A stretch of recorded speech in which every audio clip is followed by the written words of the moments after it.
세상에 떠도는 기묘한 괴담들. 첫 번째 이야기. 편의점에는 악마가 있었다. 오늘도 어김없이 퇴근길에 편의점에 들른다. 아, 누나 오셨어요?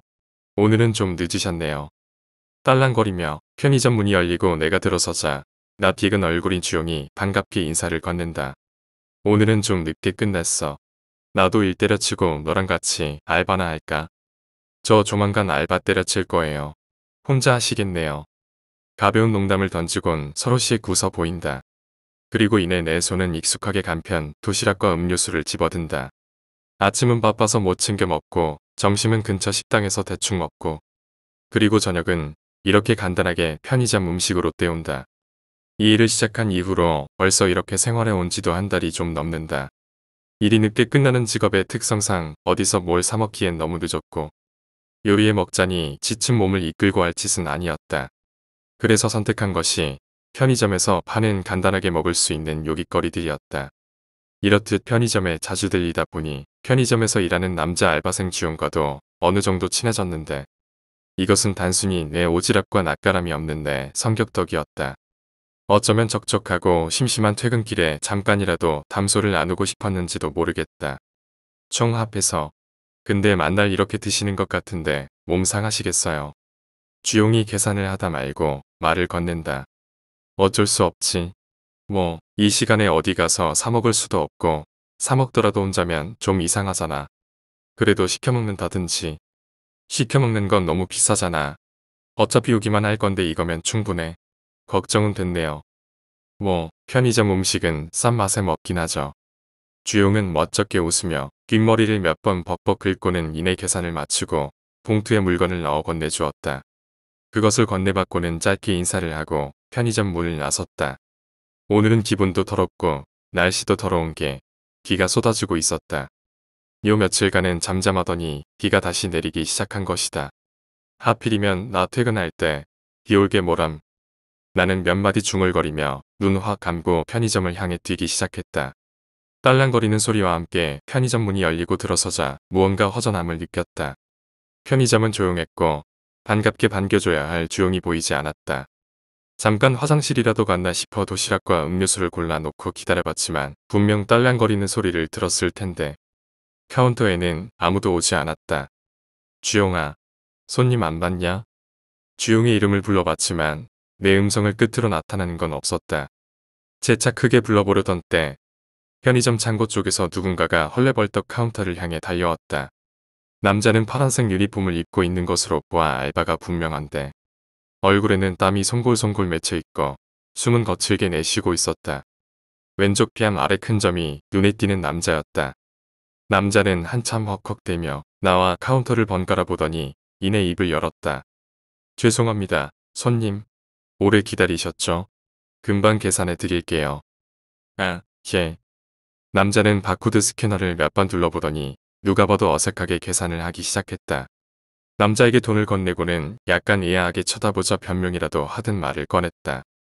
아, 제가 막 들어온 알바라서. 그러고 미에 어제 주용이가 알바 때려친다고 했었지.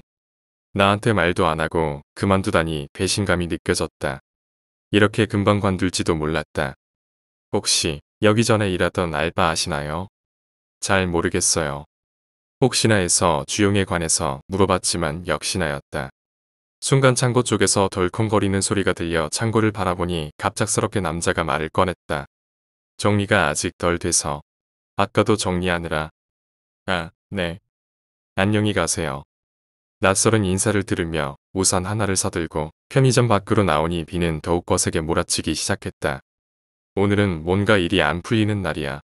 나는 혼자 중얼거리며 거세게 내리는 비 사이로 쟁걸음으로 집으로 향했다. 일주일 후 나는 주용이의 행방을 뜻밖에도 뉴스에서 들을 수 있었다. 모자이크로 가린 사진이었지만 생김새 형태로 알아볼 수 있었다. XX동 24시 편의점에서 피해자 박모 씨가 목이 졸려 질식사한 채 편의점 창고에서 발견되었습니다. 박모 씨는 편의점에서 아르바이트를 하던 학생이었으며 용의자는 왼쪽 뺨 아래에 큰 점이 있는 두 번째 이야기, 투암산. 우리 투암산 산적인 김 교수는 의지의 사나이랍니다. 우리 때만 해도 수학 여행의 성지였던 경주 투암산 언저리가 김 교수의 집이었습니다. 김 교수는 어린 꼬꼬마 시절부터 장래 희망이 언제나 의사 선생님이었던 초지일관 의사 홀릭이었답니다. 중학교까지 경주서, 고딩 때는 대구에서 학교를 나온 박 교수의 동기 동창이기도 하죠. 박 교수의 증언에 따르면 김 교수의 첫 인상은 딱 운동부였답니다. 애가 딱 봐도 운동부더래. 다부진 체격하며 시커멓게 탄더러운 인상에 꼭 소도둑놈 산적이었다고 해. 근데 박아, 너도 만만친 않아. 라고 김 교수가 대받아 쳤습니다. 그런 김 교수가 학교서 공부를 아주 잘하더랍니다. 박에게 인상 더러운 놈은 공부도 못한다는 선입견을 씻어준 김 교수는 힘든 의사 공부를 잘 하려면 체력은 국력이다를 일찍 깨우친 바람직한 어린이라 국딩 때부터 운동을 꾸준히 했답니다. 그런 김 교수가 중학생이었을 시절 토암산 스님 빙작 귀신에게 홀렸던 이야기입니다. 그러니까 1978년쯤의 얘기네요.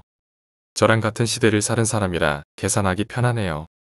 김의 일과는 꼭 두새벽에 일어나 토암산 산길을 달리는 것부터 시작하였다고 합니다.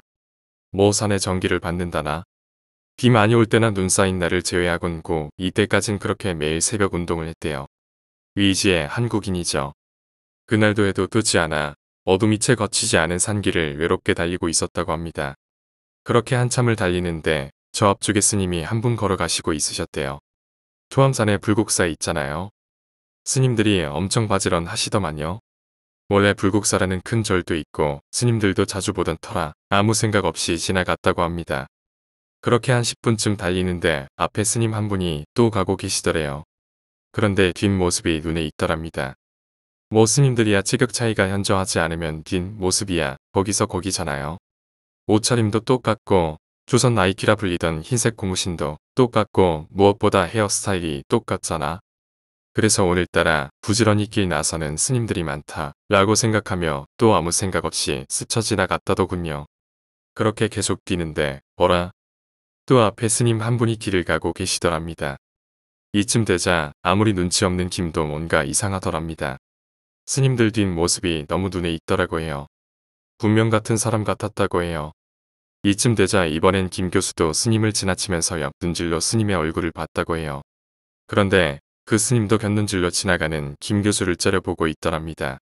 얼굴은 정면을 바라보는데 입은 소름 끼치는 한박 웃음을 짓고 있더랍니다. 눈은 매섭게 옆을 째려보면서요. 그런데 딱 그 표정이 한 놈 걸렸네 라는 기쁨의 표정 같더랍니다. 그때 김 교수지는 좀 놀랐을 뿐이라고 했지만 믿음이 가지는 않습니다. 그걸 보고는 속도를 높여 달렸다 합니다. 그런데 얼마 안 가서 앞에 또 나타나더랍니다. 그런데 나타날 때마다 다음에 나타나는 시간 간격이 자꾸만 빨라지더랍니다. 처음엔 10분이었던 것이 다음엔 8분 그 다음엔 6분 이런 식으로요. 그쯤 되니 진땀이 나더라네요. 그래도 멈출 수가 없더라고 해요. 그 이상한 존재가 힘 빠져서 서기만을 기다리는 듯 하더랍니다. 그래서 심장이 터질 것 같은 걸 참으면서 쉬지 않고 계속 달렸답니다. 그렇게 달리는 중에 점점 나타나는 게 빨라지는 그 스님 귀신은 어느덧 나타나는 것이 너무 빨라져서 뛰고 있는 김 교수가 옆을 지나는데도 앞에서 또 가는 게 보일 지경이 되었다고 합니다. 이쯤 되자 의지의 한국인 김 교수도 멘붕이 와서 미쳐버릴 것 같은 지경에 이르렀다고 합니다. 이렇게 속절없이 죽는구나 하고 생각을 하니 눈물이 다 나더라고 하더군요. 이때 내 이놈, 요망한 놈 하며 온 산이 쩌렁쩌렁 울리는 소리가 들렸다고 해요. 그 소리가 나자마자 그 귀신은 정말 저승사자 만난 귀신처럼 당황해하며 황급히 사라졌고 김 교수는 탈진을 하여 흙길에 큰 대자로 들어 누웠다고 합니다. 그러더니 발걸음 소리가 들리고는 중년의 스님 한 분이 급하게 다가오셨다고 해요. 그 스님은 조금 전 본 그 귀승이 아니어서 안심했다고 합니다. 그 스님은 다가오셔서서 시주 괜찮으시냐며 가지고 계시던 물병을 건네주며 김 교수를 살펴주셨다 합니다. 도대체 어떻게 된 것이냐고 도리어 김 교수가 스님께 여쭈었다고 합니다. 그러자 이 스님께서 김 교수에게 자기가 목격한 것을 이야기해 주었다 합니다. 스님께선 불국사에 계시던 스님인데 먼저를 볼 일이 있어 아침 예불이 끝나고 바로 길을 나서셨다 합니다. 그렇게 어두컴컴한 산길을 내려오고 있는데 김 교수를 보게 된 것이라고 하네요. 처음은 운동하는 부지런한 중생인가 보다며 관심을 안 가지고 내려가셨다고 합니다.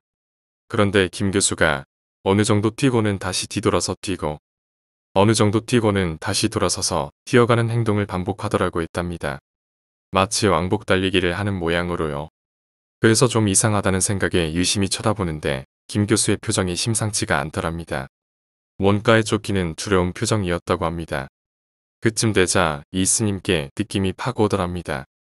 지금 저 시주가 뭔가에 홀렸구나 하고요. 그래서 급한 마음에 김 교수에게 달려가며 그렇게 호통을 치신 건데, 물론 그 스님이 호통을 치신 건 맞는데 김 교수 얘기론 그 소리가 온 산을 흔들 만큼 크게 들렸다고 합니다. 그렇게 몸을 추스리곤 그 스님과 함께 산을 내려오게 된 거라고 해요. 그리곤 집에서 며칠을 심하게 아팠다고 해요. 그 와중에도 징한 놈이 학교는 꼬박 갔다네요. 그 일이 있고는 무교였던 김 교수는 열성적인 불교 신자가 되었고, 초암산 새벽 달리기는 그만둔 대신에 새벽 신문 돌리기로 운동 종목을 바꾸어 그렇게 고 이때까지 신문 돌려 모은 돈으로 대학 등록금을 내는 효도를 하였다고 합니다. 아무튼 그때 그 스님과는 오랜 동안 인연이 이어졌다고 했습니다. 노 스님이 되신 지금은 뵌 지가 꽤 되었다고 하던데 한번 찾아뵙고 싶습니다. 세 번째 이야기, 오싹한 경험. 저희 집은 복도식 아파트이고 미음자 형태로 되어서 가운데는 정원식으로 조성되어 있고, 미음자 형태의 바깥쪽은 각 세대별 베란다이고, 안쪽이 출입구들이 있는 복도로 되어 있는 15년 정도 지난 그냥 그런 평범한 아파트입니다. 술을 종종 먹는지라 아내와 강아지 같은 자식 둘이 있음에도 자정을 넘기고 눈치 보며 조용히 들어가는 경우도 많죠. 암튼 그날도 12시 반쯤 술이 좀 취해서 걷는 둥 마는 둥 비틀거리면서 아파트 1층에 벤치에 앉았습니다. 술 먹으면 항상 먹는 편의점에서 파는 헤이즐넛향 아이스 커피를 쪽쪽 빨며 담배를 좀 피고 엘리베이터를 타고 올라갔습니다. 그리곤 12층에서 내렸죠.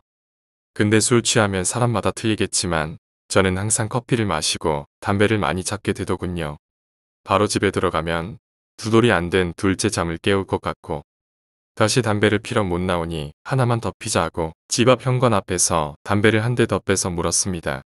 대부분 아파트가 그렇지만 여름이나 선선한 날에 창문을 열어놓는 집들이 있어서 원래 피지는 않지만 귀차니즘 때문에 1층을 안 내려가고 복도에서 한 번씩 필 때면 엄청 신경이 쓰이죠. 좌우 옆집들 창문은 안 열렸나 하고 확인 후에 습관처럼 현관문 앞쪽 난간에 상체를 걸치고 하늘을 보면서 혹시라도 밑에 지나가는 경비 아저씨나 다른 주민들은 없는지 신경 쓰면서요. 마침 비가 오고 멈춘 상태라 날이 좀 스산해서 그런가 불 켜진 집도 별로 없었고 창문도 다 닫혀 있더군요. 그렇게 담배를 피며 습관적으로 아래를 보고 있는데 2층인가 3층쯤에서 저처럼 상체가 하나가 쑥 나오더군요. 머리가 길고 흰 티셔츠를 입은 정도로 보였어요. 속으로 나야 12층 제일 고층이라 상관없다지만 저기서 피면 냄새 다 올라와서 시끄러울 텐데 하고, 괜히 시비에 휘말릴까 싶어 빨리 피고 들어가야지 하고 아무 생각 없이 담배를 연신 빨아댔습니다. 근데 이상한 게 제가 담배를 피는 몇 분 동안 담배를 필 줄 알았던 사람 상체가 담배도 안 피고 좌우로 고개만 두리번 거리더군요. 긴 머리를 휘날리며 저도 모르게 손에서는 담배가 다 타들어가는데도 뭐에 홀린 것처럼 한참을 보고 있었습니다. 근데 그때 뭐라 설명해야 하나 머리가 180도 돌더니 허연 얼굴로 저를 올려다 보는 겁니다. 자정이면 달빛이 밝은 때라 어느 정도 보이는데 분명 사람 같습니다. 아니 사람이길 바랬지요. 그렇게 멍하니 또 보고 있었죠. 보다 보니 저게 사람 아닌 무언가인 건 확실하고 이상하다 싶어서 그냥 문 열고 들어가려 하는데 이상하게 발도 안 떨어지고 소리도 못 지르겠더군요. 근데 좀 있다가 얼굴은 위로 저를 주시하고 덜컹거리면서 상체가 눕는 형상으로 밑에서 따로 돌더니 저를 보고 눕더군요. 옆에서 보면 기역자로 몸이 뒤로 꺾여서 저를 올려다보고 있는 거죠. 그 생각이 순간 머릿속을 지나가니까 아시발 저건 사람 아니다 싶더군요. 근데 더 소름 끼치는 건 손을 내밀더니 난간을 턱턱 잡으면서 위로 조금씩 올라옵니다. 근데 하체가 안 보이네요. 그 순간에도 시선은 저를 쫓았습니다. 그래서 이러다간 놀래 죽던 알 수 없는 저 시발 것한테 해코지를 당해 죽던 험한 꼴 당하겠다 싶어서 거기까지만 보고 억지로 뒤로 돌아서 두어록 비번을 미친 듯이 누르고 들어왔죠. 복도 쪽 방에서 자고 있는 둘째가 혹시라도 위험할까봐 안방의 와이프와 첫째 옆에 눕히고 창을 보면서 가만히 서 있었는데 다행히 이상한 낌새는 없더군요.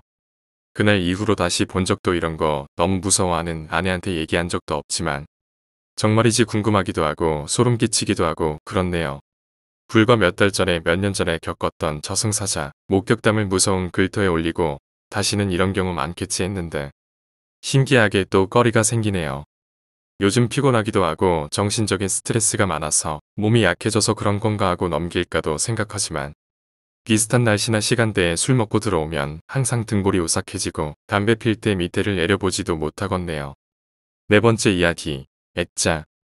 나는 요즘 널리고 널린 청년 실업자다. 막노동으로 근근히 먹고 사는 놈이다. 잘 곳이 없어 여기저기 돌아다니며 노숙을 하던 나에게 내 조건과 너무 잘 맞는 집이 있었고 나는 당장 계약을 했다. 내 방엔 액자가 하나 있다. 근데 그 액자가 비어 있다.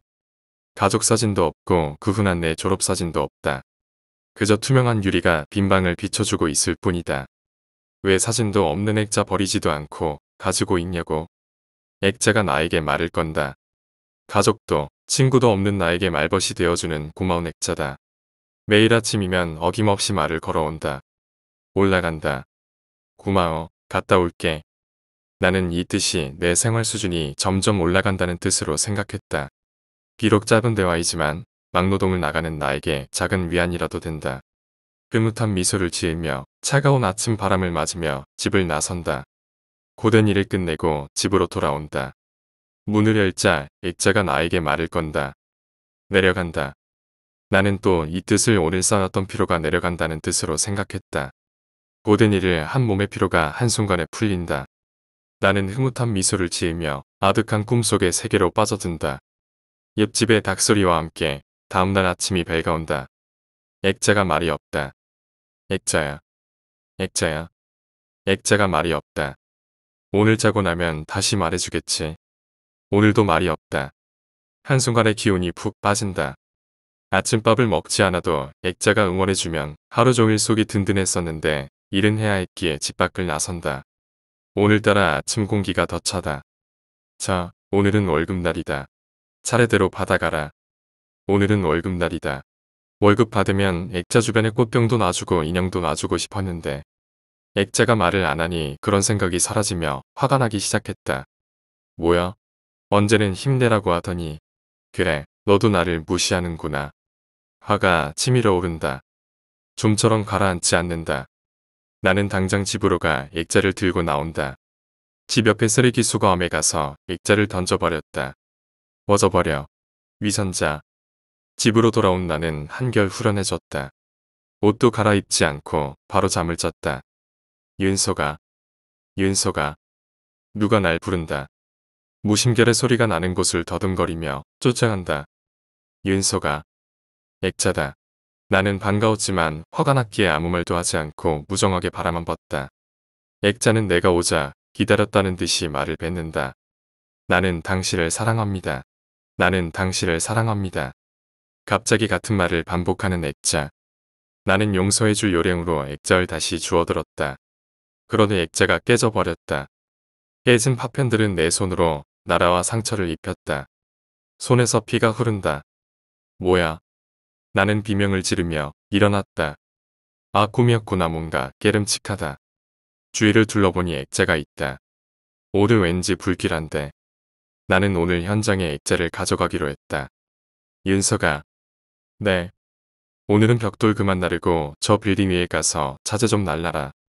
네. 운이 좋다. 위험할수록 수당이 세진다. 기쁜 마음으로 빌딩 꼭대기까지 올라간다. 올라간다. 액자가 말을 한다. 올라가니까 좋아. 올라간다.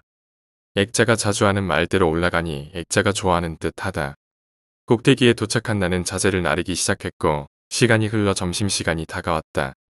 윤서가. 점심 먹으러 내려가자. 네. 드디어 점심시간이다. 들뜬 마음으로 내려가려는데. 내려간다. 액자가 말을 했다. 그때 기둥 한켠에 기대있던 쇠파이프들이 나를 향해 쓰러진다. 나는 뒷걸음질 치다 뒤에 있던 난간을 보지 못하고 건물 밖으로 떨어진다. 내려간다. 액자의 말이 내 귀에 울린다. 고마워 액자야 덕분에 외롭지 않았어.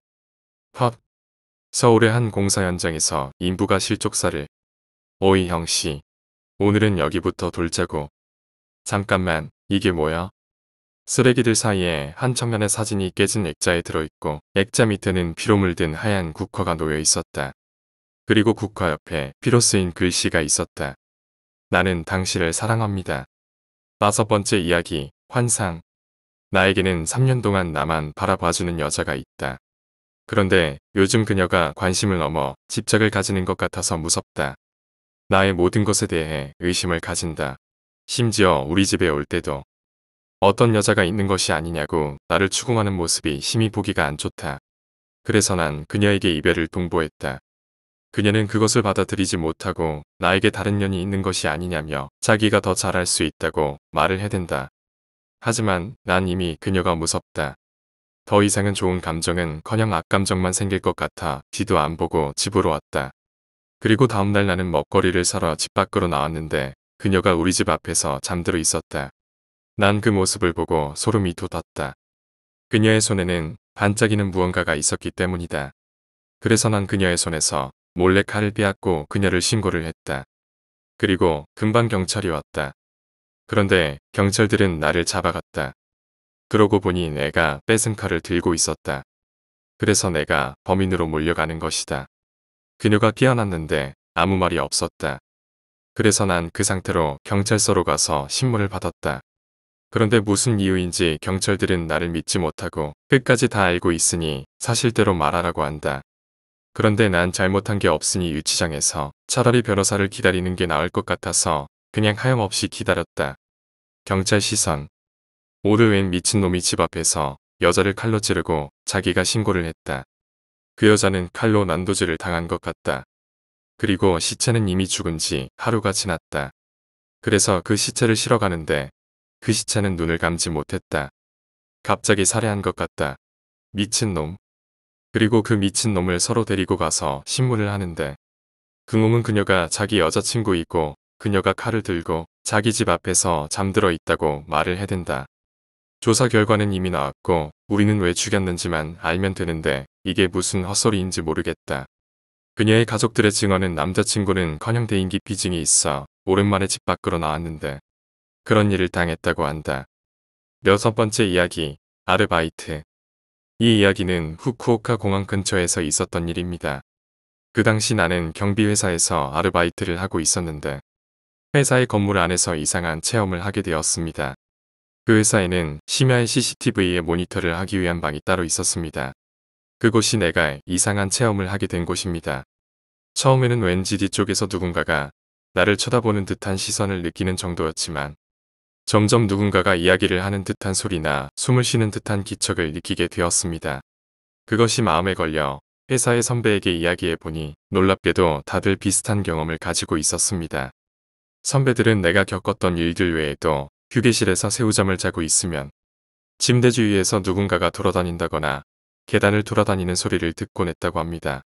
또한 침대에 누워있자면 무엇인가에 의해 세로로 질질 끌려가는 등 절대 일반적으로는 일어날 수 없는 일이 빈번하게 일어났다고 합니다. 물론 경비회사이기 때문에 외부인이 회사에 함부로 들어온 것은 불가능하도록 엄중히 감시되고 있었지만 그런 일은 계속해서 일어났습니다. 소문에 따르면 그곳은 전쟁 당시 포로 수용소였다고 합니다. 전쟁 중이었기 때문에 포로에 대한 고문이나 살해가 빈번하게 이루어져 많은 이들이 이곳에서 죽어갔다고 하더군요. 당시 내가 다니던 경비회사는 지금은 망해서 그곳을 떠났습니다. 지금은 새로운 회사가 그 건물에 들어섰지만 아무래도 요즘 역시 이상한 일들이 일어나고 있는 것 같습니다. 당시 그 회사는 다자 이후에 있었습니다. 회사에 갈 때는 언제나 차를 이용해서 출근했는데 막 회사로 출발할 때의 길에 한복판에는 몇 그루의 벚나무가 왠지 모르게 부자연스러운 느낌으로 서 있는 곳이 있었습니다. 깊은 밤에 그곳을 지나갈 때는 굉장한 시선을 느끼곤 했습니다. 그 벚나무가 보이는 쪽에서 순찰을 하느라면 자기 이외에도 건물 안을 돌아다니고 있는 사람의 소리나 모습이 보이거나 창 밖으로부터 엄청난 시선을 느끼는 일이 종종 있었습니다. 경비 아르바이트를 함께하던 동료들 사이에서도 제법 유명한 곳이 되어버려 모두들 그곳에 가는 것을 꺼리는 바람에 언제나 그곳을 담당하게 된 사람은 교대자를 찾기 위해 몰상이 되곤 했었습니다. 도대체 왜 그런 일이 일어났던 것인지 아직도 잘은 모르겠지만 그 벚나무에도 뭔가 깊은 사연이 숨겨져 있는 것은 아닐까요? 7번째 이야기, 회구로 초등학교 2학년 어느 여름밤의 일이었습니다. 이 지방에서는 올해 여름 역시 40일이 넘는 열대야에 시달렸습니다. 자동 타이머 때문에 에어컨이 꺼져서 잠이 깨거나 목이 말라서 잠이 깨거나 시도 때도 없이 나타나는 요해 때문에 잠이 깨거나 자던 도중 갑자기 잠이 깨거나 어쩐지 밤이 길게만 느껴집니다. 분명 나이를 먹었기 때문이겠죠. 그에 비해 어렸을 때는 밤이 참 짧았던 것 같습니다. 사실 짧았다고 하는 것보다는 시간의 감각이 없었다고나 할까. 잠에 빠지고 일어나면 바로 아침이었기 때문에 8시간 정도의 수면 시간이 어딘가에 사라지는 것 같은 느낌이었습니다. 그러니까 어렸을 때의 저에게 있어 잠이란 마치 타임머신을 타고 다른 시공을 찾아 순간이동을 하는 것과 비슷한 이상한 느낌이었던 것이죠. 그렇지만 어째서인지 그날 밤만은 긴 시간을 보내게 되었던 것입니다. 일어나라, 일어나라. 가슴 부근을 흔들리며 아버지의 목소리가 들려옵니다. 그 목소리에 깊은 잠의 바닥에서 깰 것 같아지면서도 다시 잠이 듭니다. 그것을 몇 번이나 되풀이해서 겨우 나의 눈이 떠졌을 때에는 이미 어머니도 일어나서 모기장 안에 이부자리 위에 앉은 채 갑자기 깨어진 것에 대해 투덜대며 눈을 비비고 있었습니다. 아직 새벽 1시잖아요. 라고 어머니가 말씀하셨습니다. 들렸단 말이야. 돌아가셨습니다. 라고 아버지가 말씀하셨습니다. 누가요? 아마 시골의 백모님인 것 같아. 백모님이 계신 곳은 여기서 100km도 더 떨어져 있잖아요. 꿈이라도 꾸신 거겠죠? 아니, 계속 깨어 있었어. 그건 꿈이 아니야. 칭하고 울리는 종소리도 들렸어. 어쨌거나 어서 옷 갈아입고 나갈 준비를 해. 지금 중년이 되어서는 오히려 잠을 설치고 있습니다만 잠들고 나서 바로 아침이 되어 버리는 것에 익숙하던 나에게는 사람이 밤중에 갑자기 일어나는 것은 도저히 이해할 수 없는 일이었습니다. 그렇기 때문에 분명히 아버지는 꿈을 꾼 거야. 이렇게 졸린데 터무니없는 짓을 하고 있어 정말 번거롭네라며 투덜대며 곁눈질로 아버지를 노려보면서 파자마를 갈아입고 있었습니다. 따르르르릉. 정적을 깨며 전화벨이 요란스럽게 울렸습니다. 아직 졸음이 남아있던 나는 깜짝 놀라 엉덩방아를 찍고 말았죠. 그런 나의 옆을 지나 아버지가 전화를 받았습니다. 네, 여보세요. 응, 알았다. 몇 번의 수긍을 하고 아버지는 전화를 끊었습니다. 다들 짐작하시겠죠? 그렇습니다. 아버지에게 돌아가셨습니다라는 소리가 들린 시간, 정확히 그때 아버지의 백모님이 돌아가셨던 것입니다. 세간에 떠도는 이야기들과 너무도 흡사해서 믿지 않으실지도 모릅니다. 하지만 그것을 직접 본 당사자로서는 어이없는 충격이며 이후 귀신이나 불가사의한 존재들을 믿게 되는 계기를 제공하게 된 소름 끼치는 첫 경험이었습니다.